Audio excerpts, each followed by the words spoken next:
के साथ वंदना। बिहार में इस साल विधानसभा चुनाव होने वाले हैं। इससे पहले उठापटक की राजनीति भी शुरू हो गई है।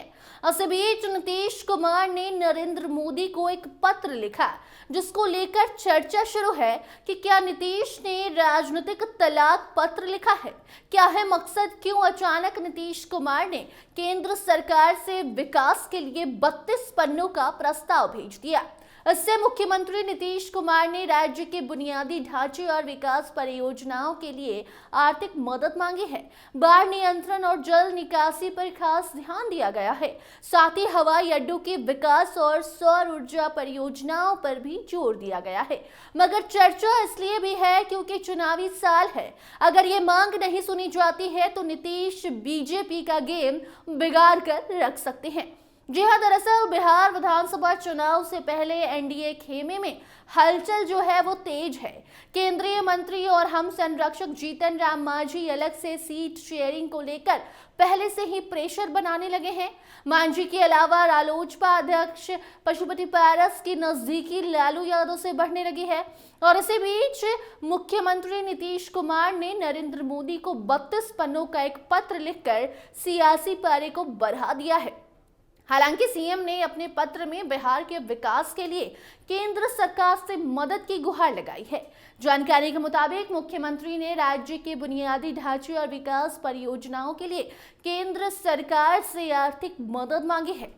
जी हां, बिहार सरकार ने अपने पत्र में साफ लिखा है कि बाढ़ नियंत्रण और जल निकासी पर खास जोर दिया जाए। केंद्र सरकार इस विषय पर ध्यान आकर्षित करे। साथ ही प्रदेश में हवाई अड्डों के विकास और सौर ऊर्जा परियोजनाओं पर भी सरकार ने जोर दिया है।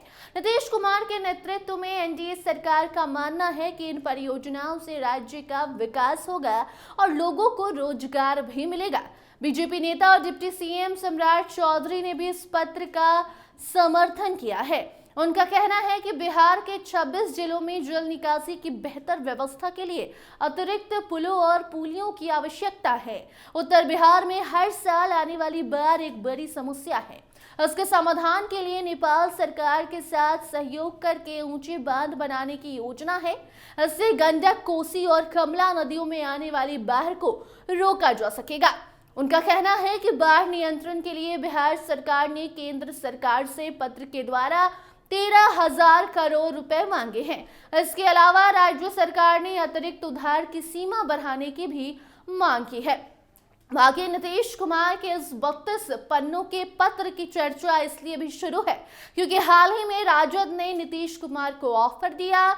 बिहार में जो सियासी उबाल है वो होने लग गया। उसके बाद अब जीतन राम मांझी की डिमांड भी बढ़ गई है। साथ साथ वो एनडीए से नाराज भी चल रहे हैं क्योंकि एनडीए ने उन्हें झारखंड और दिल्ली में सीट नहीं दी। और उसके बाद अब जो खबर है वो ये है कि नीतीश कुमार ने इन सब के बीच अचानक से 32 पन्नों का पत्र एनडीए को इसलिए भी, यानी कि केंद्र सरकार को इसलिए भी लिखा है ताकि उनकी डिमांड इसी चुनावी साल में पूरी हो जाए।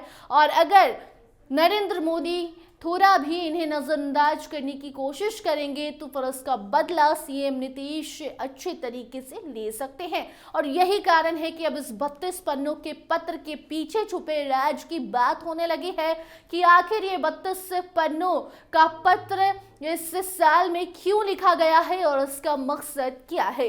बाकी आने वाले समय में ही मालूम चलेगा कि इसका जवाब केंद्र सरकार क्या देती है और क्या नीतीश कुमार की ये मांग सुनी जाती है या फिर बदला लेने की बारी आती है। कोई अपडेट आएगी तो उस खबर को आप तक जरूर पहुंचाएंगे। देखते रहिए स्टार टीवी बिहार। धन्यवाद।